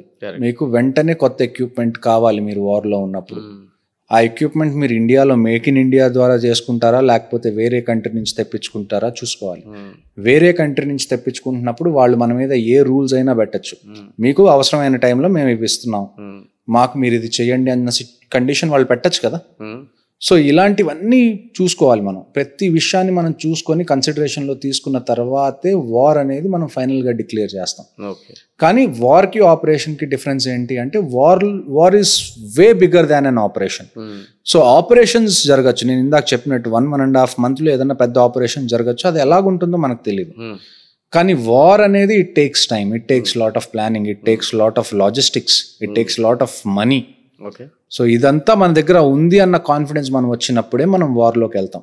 ఏ సెన్సిబుల్ లీడర్ అయినా కానీ చూడండి, ఎమోషన్స్ ఖచ్చితంగా ఉండాలి, కానీ ఎమోషన్స్ మీద మనం వెళ్ళిపోయి నెక్స్ట్ ఉన్న వాళ్ళని కూడా మనం చంపుకోకూడదు. కాబట్టి ముందు మొత్తం ఓవరాల్గా ఇప్పుడు మన క్యాబినెట్ సెక్యూరిటీ మీటింగ్ జరిగింది, ఆ తర్వాత మనకి chief of army navy air force ఉన్నారు, ఎన్ఎస్ఏ అజిత్ డోవల్ గారు ఉన్నారు, వీళ్ళందరూ కూర్చుంటారు, దే బ్రింగ్ అవుట్ సొల్యూషన్స్. ఆ సొల్యూషన్స్లో అన్నిటికన్నా బెస్ట్ సొల్యూషన్ ఏంటి అన్నది చూసి వాళ్ళు డిసైడ్ చేస్తారు. కానీ యాజ్ పబ్లిక్ మనం ఏం చేయాలంటే ఏ డెసిషన్ తీసుకున్నా కానీ వాళ్ళ వెనకాలి వాళ్ళని ఉంచోవడం మనం ఖచ్చితంగా చేయాల్సిన పని. ఈ టైంలో మనకి డిఫరెన్సెస్ ఉండకూడదు. కరెక్ట్. అంటే ఇప్పుడు ఆపరేషన్ ఏదైనా ఇప్పుడు వెరీ సూన్ ఏదైనా చేయబోతున్నారని అనుకుందాం, వాట్ ఎవర్ ఆపరేషన్ అంటే it's nothing but attack, particular టెర్రరిస్టుల పైన అటాక్ చేస్తాం. అప్పుడు పాకిస్తాన్ అనేది రియాక్ట్ అవుతుందా, లేకపోతే ఇప్పుడు అటాక్ చేశారు కాబట్టి వాళ్ళు సైలెంట్ అవుతారు? ఎందుకంటే రియాక్ట్ అయితే మళ్ళీ పరిస్థితులు ఎస్కలేట్ అవుతాయి. ఓకే, అది మళ్ళీ వారికి కూడా దారితీస్తుంది. ఇక వారికి దారితీసినా కూడా ఈరోజు ఎక్విప్మెంట్ ప్రకారం మ్యాన్ పవర్ ప్రకారం వీఆర్ అట్ అన్ అడ్వాంటేజ్ అండి. నేను ఇందాక చెప్పాను కదా, మనకి చాలా డబ్బులు అవసరం అవుతాయి వార్ మీరు కంటిన్యూ చేయాలి అంటే. పాకిస్తాన్ ఎకనామిక్ సిచ్యువేషన్ మీకు తెలిసిందే. అలాగని చెప్పి మన వైపు ఎవరు చనిపోరా అంటే war doesn't work that way. ఒకవేళ మీరు ఒక వార్ని మీరు ఎలా చూడాలి అంటే ఒక టెస్ట్ సిరీస్ లాగా చూడాలి. మీరు ఒక మ్యాచ్ గెలిస్తే మీరు గెలిచినట్టు కాదు. సిరీస్లో 10 మ్యాచ్లు ఉంటే అందులో 8 మ్యాచ్లు మీరు గెలిస్తే, లేకపోతే 6 మ్యాచ్లు కనీసం మీరు గెలిస్తే అప్పుడు గెలిచినట్టు. కానీ మీరు 8 మ్యాచ్లు గెలిచినా 2 మ్యాచ్లు ఓడిపోతున్నారు. So war also happens the same way. మీరు వార్ ఓవరాల్గా చూసుకొని మీరు గెలవచ్చు, మీరు ఎల్సీని పుష్ చేయొచ్చు ముందుకి, కానీ మీ ఓన్ డ్యామేజెస్ లేకుండా, మీ ఎక్విప్మెంట్ డ్యామేజ్ అవ్వకుండా, లేకపోతే ప్రాణాలు పోకుండా, సివిలియన్ ప్రాణాలు పోకుండా అయితే వార్ కంప్లీట్ అవుతుంది అన్నది మాత్రం అపోహ మాత్రమే. అంటే ఇంకోటి కూడా బేసిక్ కామన్ సెన్స్ అనేది పాకిస్తాన్ లీడర్ వాళ్ళకి కూడా ఉంటుందొచ్చు కదా. అరే ఇండియా మ్యాన్ పవర్తో పోల్చుకుంటే, ఎక్విప్మెంట్తో పోల్చుకుంటే ఆఫ్టర్ ఆల్ మనం ఎంత, దానికన్నా బెస్ట్ మనం ఇంకేదన్నా డిస్కషన్స్తోని వెళ్తే బాగుంటుందని చెప్పేసి వాళ్ళకు కూడా బేసిక్ కామన్ సెన్స్ అనేటితోని ఆలోచిస్తారు. కామన్ సెన్స్ ఇండియాకు ఉన్నంత పాకిస్తాన్లో ఉండుంటే ఇండియా ఈ పొజిషన్లో, పాకిస్తాన్ ఆ పొజిషన్లో ఉండేది కాదు కదా. Correct. ఇప్పుడు ఒక పెద్ద కంట్రీని మేనేజ్ చేయడం కన్నా ఒక చిన్న కంట్రీని మేనేజ్ చేయడం ఈజీ. వాళ్ళకున్నది చిన్న కంట్రీ, అదే వాళ్ళ పాపులేషన్ అంతా ఒకే మైండ్ సెట్, ఎందుకంటే ఒకే రిలీజియన్ కాబట్టి. ఇంత మీకు ఫేవరబుల్ ఫ్యాక్టర్స్ ఉన్నా కానీ మీరు డెవలప్ అవ్వలేకపోతే ఇంకా మీకు కామన్ సెన్స్ ఉందని మనం ఎలా అనుకుంటాం చెప్పండి. నిజంగా కామన్ సెన్సే ఉండుంటే ఇన్ని టెర్రరిస్ట్ క్యాంప్స్ ఎందుకుంటాయి చెప్పండి. అదే. సో కామన్ సెన్స్ మీరు పాకిస్తాన్ నుంచి ఎక్స్పెక్ట్ చేయడం అనేది గాడి దగ్గర నుంచి ఎక్స్పెక్ట్ చేయడం. Excellent answer. ఇప్పుడు ఇదంతా ఒక ఎత్తు, ఇంత జరిగింది అయినా కూడా ఇప్పుడు మన ఇండియన్ గవర్నమెంట్ అనేది డిస్కషన్స్లో ఉంది నెక్స్ట్ ఏదైనా ఆపరేషన్ రిలేటెడ్. కానీ వెరీ సూన్ మనకు ఇంకొక ఛాలెంజ్ అనేది రాబోతుంది, అదే అమర్నాథ్ యాత్ర అని చెప్పేసి. సో అమర్నాథ్ యాత్ర అనేది ఆల్మోస్ట్ అప్రాక్స్ లైక్ జూలై నుంచి ఆగస్టు వరకు అనేది ఉంది. మరి ఇప్పుడు అమర్నాథ్ యాత్ర అనేది మన మొన్ననే ప్రయాగరాజ్ రిలేటెడ్ జరిగింది. సో ఈక్వల్ టు అంతే జనాభా అనేది మ్యాక్సిమం అనేది వస్తారు. సో అట్లా అది ఇంకా హిల్ స్టేషన్స్, ఇంకా అదంటే ఒకటే ప్లేస్ కాబట్టి ఇది ఇంకా హిల్ స్టేషన్. మరి ఈ అమర్నాథ్ యాత్రకి చాలామంది డివోటీస్ అనేది వస్తుంటారు కాబట్టి, అండ్ ఇది పహల్గామ్ కూడా అమర్నాథ్ యాత్రకి దగ్గరనే ఉంది కాబట్టి, అండ్ మళ్ళా ఈ టెర్రరిస్టులు ఎవరైతే ఉన్నారో అటాక్ చేయడానికి చూస్తారా? ఒకవేళ ఈ అమర్నాథ్ యాత్ర అనేది ఇప్పుడు మన గవర్నమెంట్ పోస్ట్పోన్ చేస్తుందా మరి? అండ్ లేకపోతే పోస్ట్పోన్ చేయకపోతే ఎలాంటి జాగ్రత్తలు తీసుకొని ఇది కంటిన్యూ అనేది చేస్తుంది? చూడండి, నేను క్వశ్చన్ అనమాట. నేను ఇందాక మీకు చెప్పాను, భక్తుల మీద అంటే పిలిగ్రమ్స్ మీద ఇంతకు ముందు కూడా అటాక్ జరిగింది. సో అమర్నాథ్ యాత్ర ఏదైతే జరుగుతుందో దాన్ని మేము ఆపరేషన్ శివ అంటాం కాశ్మీర్లో. ఈ ఆపరేషన్ శివాలో ఇండియన్ ఆర్మీ ఇన్వాల్వ్ అవుతుంది, సిఆర్పిఎఫ్ ఇన్వాల్వ్ అవుతుంది, జేఎండ్కే పోలీస్ ఇన్వాల్వ్ అవుతుంది, సెంట్రల్ ఇంటెలిజెన్స్ ఏజెన్సీస్ ఇన్వాల్వ్ అవుతాయి. కంటిన్యూస్గా ప్రతి ఇయర్ ఇది జరిగే ఎక్సర్సైజ్ ఇయే. అంటే ఇదేదో కొత్తగా ఇండియన్ ఆర్మీనో సిఆర్పిఎఫ్ పోలీసో కొత్తగా చేస్తున్నది కాదు, ఎవ్రీ ఇయర్ కంటిన్యూస్గా మేము చేస్తున్నది. So we are very good with it. And ఎన్ని కిలోమీటర్స్ అనేది అమర్నాథ్ యాత్ర? ఎగ్జాక్ట్ నెంబర్ నేను ఒకసారి రిఫర్ చేసుకోవాలి అండి, కాకపోతే నేను ఆన్ గ్రౌండ్ ఉన్నాను కాబట్టి నేను చూశాను, నేను వెళ్ళాను కూడా కాబట్టి. మీరు అమర్నాథ్ యాత్రలో ఉన్నప్పుడు ఆన్ గ్రౌండ్లో ఉండే మీరు? అవును, ఆన్ గ్రౌండ్లో ఉన్నాను. ఆల్మోస్ట్ రాష్ట్రీయ రైఫిల్ బెటాలియన్స్లో నుంచి మ్యాన్ పవర్ వెళ్తుంది అమర్నాథ్ యాత్రకి ఆప్ శివాలో పార్టిసిపేట్ చేయడం కోసం. బస్సెస్ ఏమన్నా వచ్చినా వాటికి ఏదన్నా బస్సు ఒకవేళ జమ్మూ నుంచి కాశ్మీర్ వస్తుంది, కాశ్మీర్ నుంచి సోన్మర్గ్ వెళ్ళాలనుకోండి అమర్నాథ్ యాత్ర, ఆ బస్సులన్నీ మిలిటరీ కాన్వాయ్లోనే వెళ్తాయి, అవి విడిగా వాటంతటి అవి వెళ్ళవు.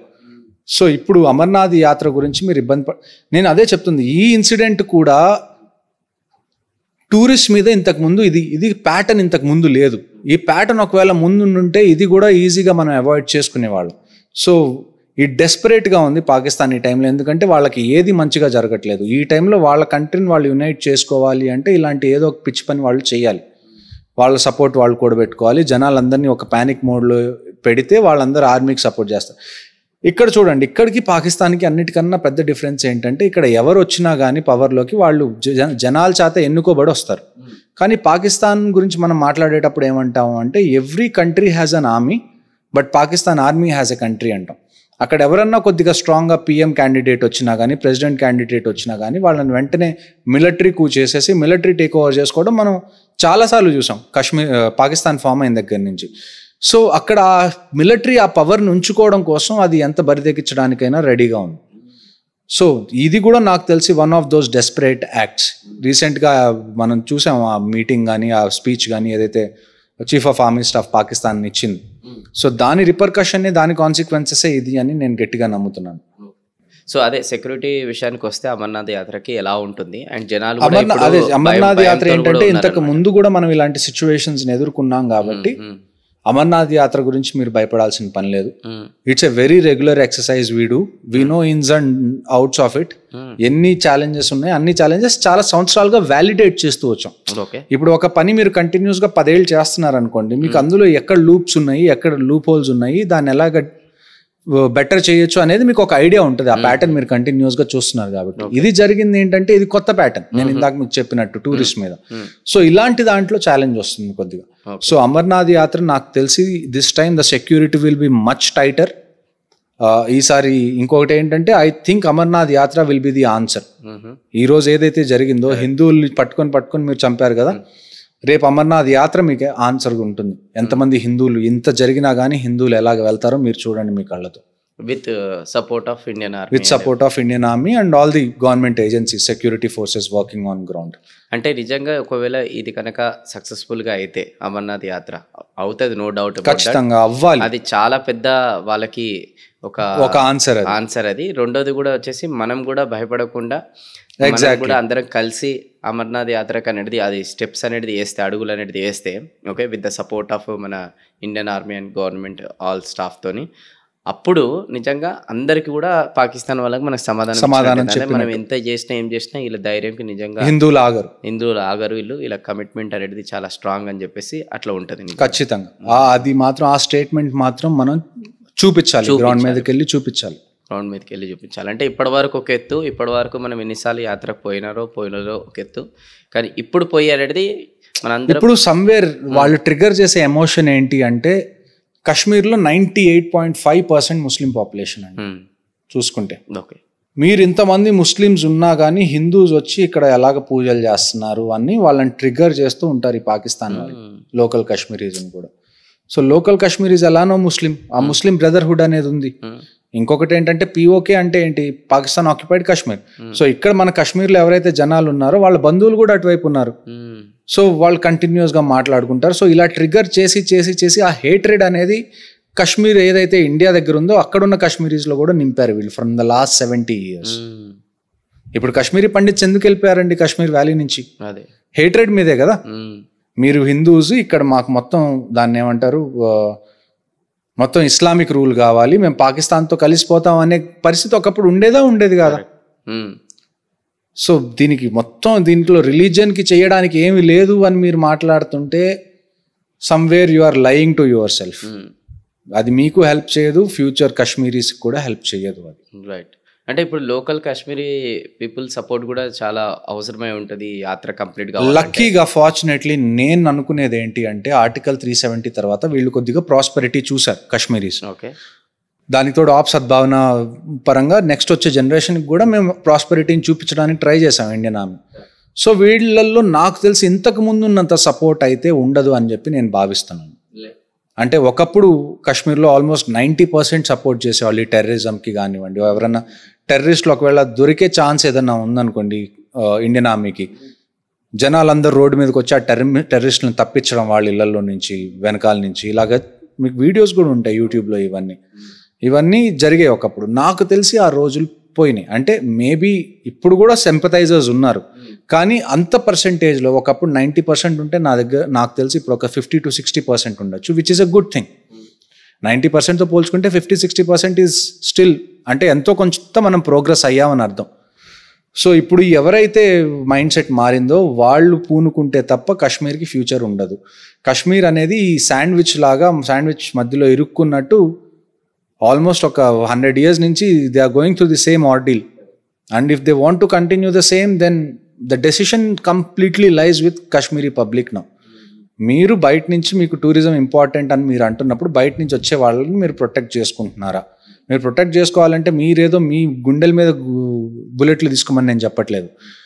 ఎక్కడన్నా మీకు సస్పిషియస్ మూమెంట్ కనపడిందా, లేకపోతే ఎక్కడన్నా టెర్రరిజంకి ఎవరన్నా హెల్ప్ చేస్తున్నట్టు మీకు కనపడిందా, మీరు దాన్ని మీ వైపు నుంచి ఏం చేయొచ్చో మీరు చేయాలి. అంటే మీకు పోలీసులకి ఇన్ఫార్మ్ చేయడం కానివ్వండి, ఆర్మీకి ఇన్ఫార్మ్ చేయడం కానివ్వండి.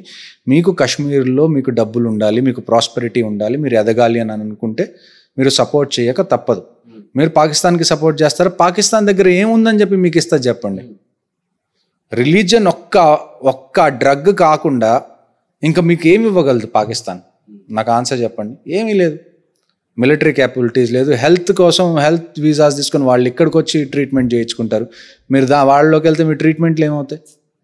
సో అక్కడ మీకు స్పెషల్గా రోటీ, కపడా, మకాన్, దాన్ని ఏమంటారు, ఎడ్యుకేషన్, హెల్త్ అనేది ఇక్కడ ఉన్నంత బెటర్గా పాకిస్తాన్లో అయితే లేదు.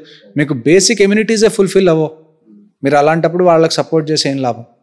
అయినా కూడా మెజారిటీ ఆఫ్ ఇండియన్ ఆర్మీ అంతా కూడా ఇప్పుడు కాశ్మీర్లోనే ఉంటారు ఎప్పుడు చూసినా. చూడండి, మేము ఎంత చేసినా కానీ మేము లాస్ట్ 70 years నుంచి చేస్తున్నాం. ఈ రియలైజేషన్ అనేది పబ్లిక్ వాళ్ళంతటి వాళ్ళు తెచ్చుకోకపోతే మేము ఎంత చేసినా కానీ వేస్ట్. అదే ఏదైనా కానీ వాళ్ళల్లోంచి వాళ్ళకి ఆ రియలైజేషన్ రావాలి. మేము చేస్తూనే ఉంటాం, టెర్రరిస్టులు వస్తూనే ఉంటారు, మళ్ళీ మేము చంపుతూనే ఉంటాం, మళ్ళీ టెర్రరిస్టులు పుడుతూనే ఉంటారు. This is not how it is going to be. Either you make such an operation where you directly target Pakistan army, లేకపోతే రెండో ఆప్షన్ మనకుంది ఏంటి అంటే you have to look in to the madrasa education in Kashmir.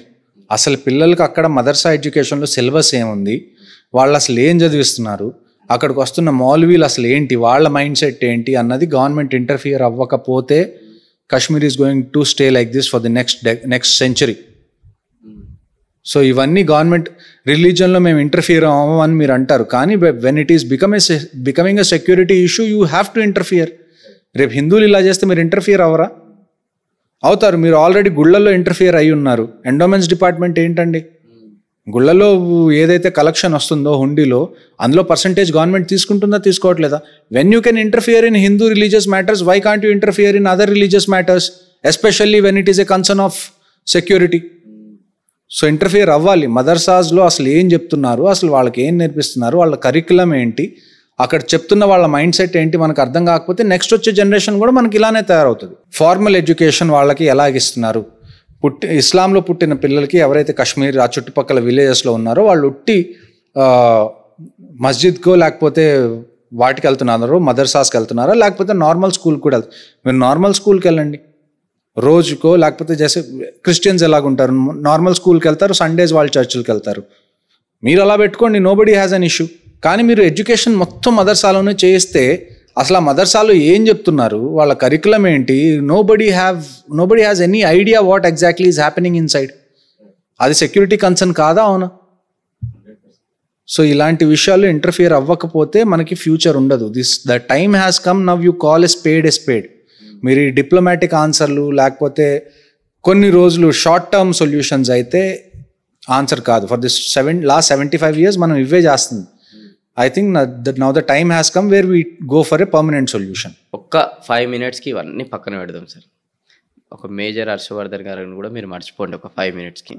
Okay, మీరు ఇంత ground రియాలిటీలో ఉండి చాలామంది సివిలియన్స్ ఎఫెక్ట్ అయింది కూడా చూశారు. అలానే ఆర్మీ ఎవరైతే జవాన్స్ ఉంటారో, మీ తోటి కొలీగ్స్ ఉంటారో, వీళ్ళని కూడా ఎఫెక్ట్ అయ్యారు చూశారు. ఈ ప్రాబ్లం అనేది మీరు ఆర్మీలో జాయిన్ కాకముందు నుంచి కూడా చూస్తున్నారు. ఇదైతే 1999 నుంచి చూస్తున్నాం అండి, కార్గిల్లో కూడా జరిగింది. కార్గిల్ నుంచి చూస్తున్నారు. అందుకోసం అంటున్నాను నేను, ఒక్క 5 నిమిషాలు అన్నీ పక్కన పెట్టండి.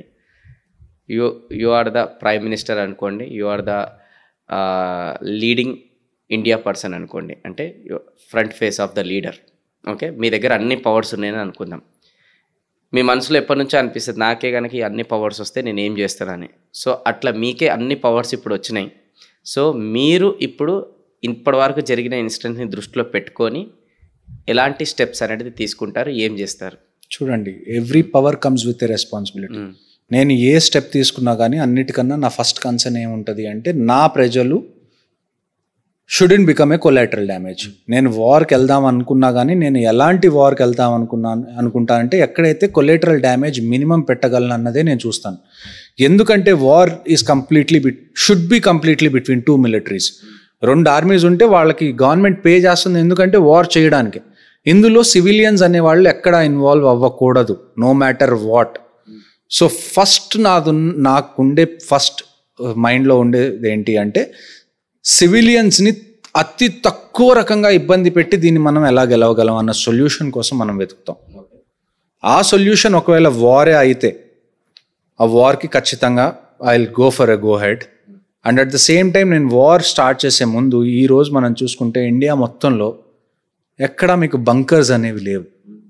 సివిల్ ఇప్పుడు ఇజ్రాయెల్ తీసుకున్నారనుకోండి, ఇజ్రాయెల్లో ఏంటి అంటే సేఫ్ హౌసెస్, బంకర్స్ ఉన్నాయి. ఎందుకంటే వాళ్ళకి పాలస్టీన్కి కంటిన్యూస్గా అవి జరుగుతున్నాయి, వాళ్ళ సిటీస్ మీద టార్గెట్ చేస్తాయి ఎయిర్ క్రాఫ్ట్స్ ఇవన్నీ అని వాళ్ళకి తెలుసు. కాబట్టి మిసైల్స్ ఏమన్నా వస్తే వాళ్ళు ఐరన్ డోమ్ అనేది ఒక యాంటీ మిసైల్ సిస్టమ్ పెట్టుకున్నారు. సో ఇవన్నీ ఉన్నాయి, వాళ్ళు కంటిన్యూస్గా వార్లో ఉన్నారు. కాబట్టి ఒకసారి వార్ రాగానే ఏం చేయాలో వాళ్ళకి తెలుసు. కానీ ఇవాళ నేను రేపు వెంటనే వార్ అన్నాను అనుకోండి, 99% జనాలకి వార్ జరిగితే ఏం చేయాలో తెలీదు. లాస్ట్ వార్ మనం చూసింది 1999 కశ్మీర్. ఆల్మోస్ట్ ఎన్ని సంవత్సరాలు అయింది? 25-26 ఏళ్ళు అవుతుంది. ఈ 25-26 ఏళ్లలో ఒక తరం అయిపోయింది. సో నెక్స్ట్ తరం ఇప్పుడు వరకు వార్ చూడలేదు. కశ్మీర్, నార్త్ ఈస్ట్ ఇలాంటి చోట్ల చిన్న చిన్న ఆపరేషన్స్ చూసినాయి, కానీ ఫుల్ ఫ్లెడ్జ్డ్ వార్ అనేది చూడలేదు. ముందు జనాలకి అవేర్నెస్ మనం ఇవ్వకుండా వార్ జరిగేటప్పుడు ఏం చేయాలి అని మనం డైరెక్ట్గా, నేను ఎంత పెద్ద లీడర్ అయినా కానీ వార్కి డైరెక్ట్గా వెళ్తామని చెప్పి పిచ్చి పిచ్చి మాటలైతే నేను మాట్లాడను. But if war is the only solution we have, I will definitely go full throttle on it. So towards ఈ కాశ్మీరియన్స్ ఎవరైతే ఉన్నారో ఇప్పుడు వాళ్ళకి ఏం చేస్తారు యాజ్ అ లీడర్? చూడండి, కశ్మీర్ని నేను ఆప్ సద్భావన వల్ల I have seen both sides of Kashmir. అంటే ఆపరేషన్ వైపు నేను చూసాను, మిలిటరీ వైపు, and at the same time humanitarian వైపు కూడా నేను చూశాను. చూడండి, అక్కడ చాలా మందికి నేను మాట్లాడినప్పుడు, పర్సనల్గా ఇంటరాక్ట్ అయినప్పుడు, అంటే నేను ఇది చెప్పచ్చో చెప్పకూడదో నాకు తెలియదు, కొంతమంది షియా వాళ్ళు ఎవరైతే ఉన్నారో కశ్మీర్లో మెజారిటీ సున్నీస్ ఉంటారు, షియా తక్కువ మంది ఉంటారు. చాలామంది షియా పిల్లలు ఎవరైతే యూత్ ఉంటారో, నేను ఎప్పుడైతే రోడ్ మీద నా పని నేను చేసుకుంటూ ఉంటానో కశ్మీర్లో, వాళ్ళు నా దగ్గరికి చాలాసార్లు వచ్చి, సార్ మమ్మల్ని కూడా ఆర్మీలోకి తీసుకోండి, ఈ సున్నీ వాళ్ళు మమ్మల్ని బతకనివ్వరు అని చెప్పిన స్టేట్మెంట్స్ చాలా ఉన్నాయి నా దగ్గర. అలాంటి వాళ్ళు చాలామంది నాకు తెలుసు. And at the same time చాలామంది ఇండియాకి సపోర్ట్ చేసే కశ్మీరియస్ని కూడా నేను చాలా పర్సనల్గా నేను తెలుసుకుంటాను. సో అన్నిటికన్నా ఫస్ట్ మనం చేయగలిగేది ఏంటంటే, కశ్మీర్లో ఏదైతే మాట్లాడి బయటికి మాట్లాడడానికి ఆపర్చునిటీస్ దొరుకుతున్నాయో ఈ యాంటీ ఇండియా ఫోర్సెస్, ఆ ఆపర్చునిటీస్ అన్నిటికన్నా ఫస్ట్ కట్ చేయాలి. ఎవరైతే ఇండియాకి ప్రోగా మాట్లాడుతున్నారో, లేకపోతే ఎవరైతే బెటర్ కశ్మీర్ కోసం చూస్తున్నారో వాళ్ళకి వాయిస్ ఇవ్వడం అన్నిటికన్నా చాలా చాలా ఇంపార్టెంట్. వాళ్ళకి వాయిస్ ఇవ్వడమే కాదు, వాళ్ళని ప్రొటెక్ట్ చేసుకోవడం కూడా అన్నిటికన్నా చాలా important. And at the same time చిన్నగా, అంటే ఆల్రెడీ గవర్నమెంట్ స్టార్ట్ చేసింది కశ్మీరీ పండిట్స్ని మళ్ళీ రిటర్న్ తీసుకొచ్చి అక్కడ నివసించేలాగా చేద్దామని. ఈ ఇన్సిడెంట్ తర్వాత వాళ్ళు కూడా కొద్దిగా భయపడతారు కదండి. అంటే ఇంతకు ముందు కూడా కశ్మీరీ పండిట్స్ కానివ్వండి, బయట నుంచి వచ్చిన లేబరర్స్ ఎవరైతే ఉన్నారో వాళ్ళని టార్గెట్ చేసి కిల్లింగ్స్ అనేవి చాలా జరిగినాయి లాస్ట్ 1-2 yearsలో, ఆర్టికల్ 370 తీసేసిన తర్వాత కూడా. సో కశ్మీర్ కనుక నా చేతికి వస్తే, చూడండి, ఇట్స్ నాట్ ఈ సినిమాల్లో చెప్పినట్టు, లేకపోతే ఆర్మీ వాళ్ళు గొంతు చించుకొని మాట్లాడండి, నాకు ఇస్తే నేను చంపేస్తాను, నరికేస్తాను. That is not how things are going to work on ground.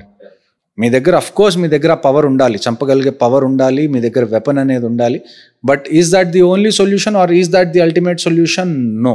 ఎందుకంటే మనం కశ్మీర్ని గెలిచిన తర్వాత కూడా కశ్మీర్ మన దగ్గరే ఉండాలి, అందులో ఉన్న ప్రజలు కూడా మన దగ్గరే ఉంటారు.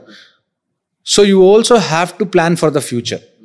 అన్నిటికన్నా ఇంకో విషయం ఏంటి అంటే, నేను కశ్మీర్లో ఆపరేషన్స్ చేసేటప్పుడు there are lot of times ఎప్పుడైతే మస్జిద్లో నుంచి మేము గ్రెనేడ్స్ రికవర్ చేయడం కానివ్వండి, ఏదైనా ఆపరేషన్ జరుగుతుంటే మస్జిద్ నుంచి గట్టిగా లౌడ్ స్పీకర్స్లో చెప్పి అక్కడ ఉన్న ప్రజల్ని రెచ్చగొట్టడం కానివ్వండి, నేను చాలాసార్లు చూశాను. నేను కశ్మీర్కి కనుక నేను ఒక సొల్యూషన్ తీసుకోవాలంటే, అన్నిటికన్నా ఫస్ట్ సొల్యూషన్ మదర్సాస్లో అసలు ఏం టీచ్ చేస్తున్నారు, అక్కడికి వచ్చే మౌల్వీస్ కానివ్వండి, మౌలానాస్ కానివ్వండి, వాళ్ళు అసలు ఏమి పోస్తున్నారు, గొంతులో ఏం పోస్తున్నారు పిల్లలకి అన్నది ఖచ్చితంగా దాని మీద అయితే ఎవరో ఒకళ్ళు ఉండి దాన్ని కంటిన్యూస్గా సర్వేలెన్స్ చేస్తూ ఉండాలి, at least for the coming next 10 years. In fact అవసరం అయితే ఇండియాలో ఉన్న ముస్లింలో ఎవరైతే మౌల్వీస్, మౌలానాస్ ఇండియా గురించి పాజిటివ్గా మాట్లాడతారో, లేకపోతే దేశభక్తి ఎవరి దగ్గర అయితే ఉందో వాళ్ళని కశ్మీర్కి పంపించాలి. It's not just the army who took the responsibility of this country. మీరు దేశభక్తులు అన్నప్పుడు మీకు కూడా రెస్పాన్సిబిలిటీ వస్తుంది. మేము మీకు చెప్తాం, మేము మిమ్మల్ని ఖచ్చితంగా ప్రొటెక్ట్ చేయడానికి ట్రై చేస్తాం, కానీ 100% మీరు ప్రొటెక్ట్ అవుతారా అవ్వరా అన్నది మేము కూడా, నోబడి, నీ డెత్ ఎప్పుడు వస్తుంది అన్నది ఈ ప్రపంచంలో ఎవరు చెప్పలేరు. It can come any time. కానీ if you are dying, please die it for this country. అలాంటి మైండ్ సెట్ ఉన్న మౌల్వీస్ కానీ, మౌలానాస్ కానీ ఎవరన్నా ఉంటే, we have to send them to Kashmir. ఇండియాలో ఎక్కడున్నా కానీ వాళ్ళనందరినీ మీరు ఒక గ్రూప్గా తయారు చేయాలి. You have to push nationalistic views in to local Muslims. అప్పుడే అక్కడ గ్రౌండ్ మీద చేంజ్ అనేది వస్తుంది. ఎందుకంటే అట్ ది ఎండ్ కశ్మీరీస్ బాగా వినే వాళ్ళలో ఎవరున్నారు అంటే ఈ మౌల్వీస్, మౌలానాస్ చాలా మేజర్ రోల్ ప్లే చేస్తారు, వాళ్ళ అప్బ్రింగింగ్లో కానివ్వండి, వాళ్ళ ఎడ్యుకేషన్లో కానివ్వండి. పాకిస్తాన్కి మనకి ఏంటంటే డిఫరెన్స్, ఒక రకంగా చూసుకుంటే once we were same people, మన కల్చర్ సేమ్ అంటాం, మనం ఇది సేమ్ అంటాం. But what is the change that we have in Kashmir and in Pakistan and India? It's purely how we educate our self. మన మోరల్ వాల్యూస్ ఏంటి, మన ఎడ్యుకేషన్ ఏంటి, మన ఎథోస్ ఏంటి, దాన్ని బట్టి ఒక జనరేషన్ అనేది ముందుకు ఎలా వెళ్తుంది అన్నది మనం చెప్పగలం. పాకిస్తాన్లో అవి లేవు కాబట్టి వాళ్ళకి సిచ్యువేషన్. సో కశ్మీర్లో కూడా సేమ్ అదే. మీరు నెక్స్ట్ జనరేషన్కి ఏం నేర్పిస్తున్నారన్న దాని మీదే కాశ్మీర్ ఫ్యూచర్ డిపెండ్ అవుతుంది. మేబీ ఎంత మిలిటరీ ఆపరేషన్స్ చేసినా ఎంత చేసినా కానీ we can do it on another country. Pakistan మీద చేసి మనం పాకిస్తాన్ మొత్తాన్ని డిస్ట్రాయ్ చేయొచ్చు, కానీ Kashmir when you are saying it's an integral part of India, మీరు దాన్ని కొద్దిగా న్యాక్గా దాన్ని చేయాలి. ఇక్కడ ఉన్న నేషనలిస్టిక్ ముస్లిమ్స్ ఎవరైతే ఉన్నారో, ఎవరైతే సెక్యులర్ ముస్లిమ్స్ ఎవరైతే ఉన్నారో, they need to come out and speak. They need to talk about all the reforms that are to be done in Islam. అలా కాదు మేము ఇంట్లోనే కూర్చుంటాం మాకేం సంబంధం లేదు అంటే we all are going to suffer like we are suffering for the last 75 years. So thank you so much ఇంతసేపు ఇంత ఓపికగా ఇంత వాల్యుబుల్ నాలెడ్జ్ అనేది మాకు ఇచ్చినందుకు. అండ్ డెఫినెట్గా ఏదైతే మీరు ఎండ్లో సొల్యూషన్స్ చెప్పారు కదా, రాబోయే టైంలో ఈ సొల్యూషన్స్ అనేది త్వరలో ఇంప్లిమెంట్ చేస్తే నిజంగా కాశ్మీర్ అనేది చాలా సేఫ్ అనేది అవుతుంది, అక్కడ ఉన్న ప్రజలు కూడా చాలా సేఫ్ అవుతుంది. అండ్ మనకు కూడా గ్రౌండ్ లెవెల్లో రూట్ లెవెల్లో అసలు ఎగ్జాక్ట్గా ఎక్కడ ప్రాబ్లం అనేది జరుగుతుందో కూడా క్లియర్గా తెలుస్తుంది. ఎందుకంటే మదర్సాల రిలేటెడ్ ఏదైతే అక్కడ ఏం జరుగుతుందో మనం అక్కడ కనుక ఇంటర్ఫియర్ అయిపోయి టేకప్ చేసుకొని వాళ్ళు ఎడ్యుకేట్ చేయనేయండి, whatever it may be, కానీ ఆ ఎడ్యుకేషన్ ఏం చేస్తున్నారు అనేది ముందే మనకు తెలియాలి, వాళ్ళ కరికులం ఏంటి, వాళ్ళ సిలబస్ ఏంటి అని మనకు తెలియాలి. అది చాలా రూట్ లెవెల్లో సొల్యూషన్ అని అనిపించింది నాకు. అది త్వరలో అది వస్తే ఇంకా చాలా బాగుంటుంది. అండ్ ఇప్పుడు మీరు చెప్పిన విషయాలన్నీ కూడా ఈ యూత్ కూడా ఎవరైతే స్పెషల్గా చూస్తున్నారో వాళ్ళు కూడా అర్థం చేసుకొని రేపటి రోజుల మైండ్ సెట్లని ఎవ్రీథింగ్ కూడా చేంజ్ చేసుకొని దేశం కోసం ఏదైనా చేస్తే ఇంకా చాలా బాగుంటుంది. And thank you for your valuable time once again. My pleasure. Thank you అండి. మీరందరూ కూడా ఇప్పటి వరకు ఏదైతే పాడ్కాస్ట్ ఎండ్ వరకు చూసారో దయచేసి ఇది మ్యాక్సిమం ఫ్యామిలీ గ్రూప్స్లో ఫ్రెండ్స్ సర్కిల్లో అందరికీ కూడా షేర్ చేయండి. ఎందుకంటే ఈరోజు రాంగ్ నాలెడ్జ్ వెళ్తుంది, ఈరోజు రైట్ పర్సన్ రైట్ నాలెడ్జ్ మనకి ఇచ్చారు కాబట్టి ఇదంతా విషయాలు మనకు కూడా అర్థమైనాయి. సో అందుకోసం మీరు తెలుసుకున్నారు, కానీ ఇది మీరు ఇంకా నెంబర్ ఆఫ్ పీపుల్కి అనేది ఈ నాలెడ్జ్ అనేది స్ప్రెడ్ చేయండి. అండ్ కమెంట్ బాక్స్లో ఇంత ఓపిక ఈరోజు మన మేజర్ గారు మన కోసం ఇంత నాలెడ్జ్ అనేది ఇచ్చారు కాబట్టి సో మన ఇండియా పట్ల కూడా రెస్పెక్ట్ని దృష్టిలో పెట్టుకొని కమెంట్ బాక్స్లో జై హింద్ అని కూడా మీరు టైప్ చేయండి. సార్కి థ్యాంక్ యూ చెప్పాలనంటే ఒకటే కమెంట్ బాక్స్లో జై హింద్ అని టైప్ చేస్తే ఆయనకు థ్యాంక్ యూ చెప్పినట్టే. And thank you so much sir. Jai Hind. Jai Hind Venu Kalyan. Thank you.